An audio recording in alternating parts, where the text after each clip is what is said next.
ओम शांति। एक गांव में एक किसान रहता था। उसके परिवार में उसकी पत्नी और एक लड़का था। कुछ सालों के बाद पत्नी की मृत्यु हो गई। उस समय लड़के की उम्र 10 साल थी। किसान ने दूसरी शादी कर ली। उस दूसरी पत्नी से भी किसान को एक पुत्र प्राप्त हुआ। किसान की दूसरी पत्नी की भी कुछ समय बाद मृत्यु हो गई। किसान का बड़ा बेटा जो पहली पत्नी से प्राप्त हुआ था, जब शादी के योग्य हुआ तब किसान ने बड़े बेटे की शादी कर दी। फिर किसान की भी कुछ समय बाद मृत्यु हो गई। किसान का छोटा बेटा जो दूसरी पत्नी से प्राप्त हुआ था और पहली पत्नी से प्राप्त बड़ा बेटा दोनों साथ रहते थे। कुछ समय बाद किसान के छोटे लड़के की तबीयत खराब रहने लगी। बड़े भाई ने कुछ आसपास के वैद्यों से इलाज करवाया पर कोई राहत ना मिली। छोटे भाई की दिन पर दिन तबीयत बिगड़ती ही जा रही थी और बहुत खर्च भी हो रहा था। एक दिन बड़े भाई ने अपनी पत्नी से सलाह ली कि यदि ये छोटा भाई मर जाए तो हम इसके इलाज के लिए पैसा खर्च ना करना पड़ेगा और जायदाद में आधा हिस्सा भी नहीं देना पड़ेगा। तब उसकी पत्नी ने कहा, क्यों ना किसी वैद्य से बात करके इसे जहर दे दिया जाए। किसी को पता भी नहीं चलेगा, किसी रिश्तेदारी में भी कोई शक ना करेगा कि बीमार था, बीमारी से मृत्यु हो गई। बड़े भाई ने ऐसा ही किया। एक वैद्य से बात की कि आप अपनी फीस बताओ, ऐसा करना मेरे छोटे बीमार भाई को दवा के बहाने से जहर देना है। वैद्य ने बात मान ली और लड़के को जहर दे दिया और लड़के की मृत्यु हो गई।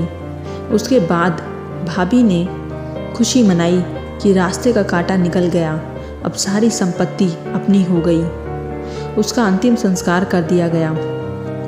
कुछ महीनों पश्चात उस लड़के के बड़े लड़के की पत्नी को लड़का हुआ। उस पति पत्नी ने खूब खुशी मनाई। बड़े ही लाड प्यार से लड़के की परवरिश की। कुछ ही गिनों वर्षों में लड़का जवान हो गया। उन्होंने अपने लड़के की भी शादी कर दी। शादी के कुछ समय बाद अचानक लड़का बीमार रहने लगा। माँ बाप ने इसके इलाज के लिए बहुत वैद्यों से इलाज करवाया, जिसने जितना पैसा मांगा सब कुछ दिया ताकि लड़का ठीक हो जाए। अपने लड़के के इलाज में अपनी आधी संपत्ति तक बेच दी, पर लड़का बीमार के कारण मरने की कगार पर आ गया। शरीर इतना ज़्यादा कमज़ोर हो गया कि अस्थि पिंजर शेष रह गया था। एक दिन लड़के को चारपाई पर लेटा रखा था और उसका पिता साथ में बैठा अपने पुत्र की ये दयनीय हालत देखकर दुखी होकर उसकी ओर देख रहा था। तभी लड़का अपने पिता से बोला कि भाई, अपना सब हिसाब हो गया, बस अब कफन और लकड़ी का हिसाब बाकी है, उसकी तैयारी कर लो। ये सुनकर उसके पिता ने सोचा कि लड़के का दिमाग भी काम नहीं कर रहा है बीमारी के कारण, और बोला, बेटा मैं तो तेरा बाप हूँ, भाई नहीं। तब लड़का बोला, मैं आपका वही भाई हूँ जो आपने जहर खिलाकर मरवाया था। जिस संपत्ति के लिए आपने मरवाया था, मुझे अब वो मेरे इलाज के लिए आधी बिक चुकी है और आपकी शेष है। हमारा हिसाब हो गया।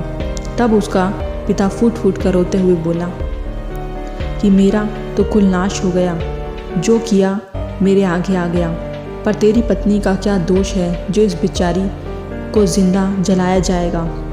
उस समय सती प्रथा थी जिसमें पति के मरने के बाद पत्नी को पति की चिता के साथ जला दिया जाता था। तब वो लड़का बोला कि वो वैद्य कहाँ है जिसने मुझे जहर खिलाया था। तब उसके पिताजी ने कहा कि आपकी मृत्यु के 3 साल बाद वो मर गया था।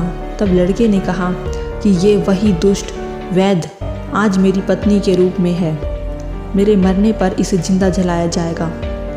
हमारा जीवन जो उतार चढ़ाव से भरा है, इसके पीछे हमारे अपने ही कर्म होते हैं। हम जैसा बोएंगे वैसा ही काटना पड़ेगा। कर्म करो तो फल मिलता है, आज नहीं तो कल मिलेगा। जितना गहरा अधिक हो कुआं, उतना मीठा जल मिलता है। जीवन के हर कठिन प्रश्न का जीवन से ही हल मिलता है। ओम शांति।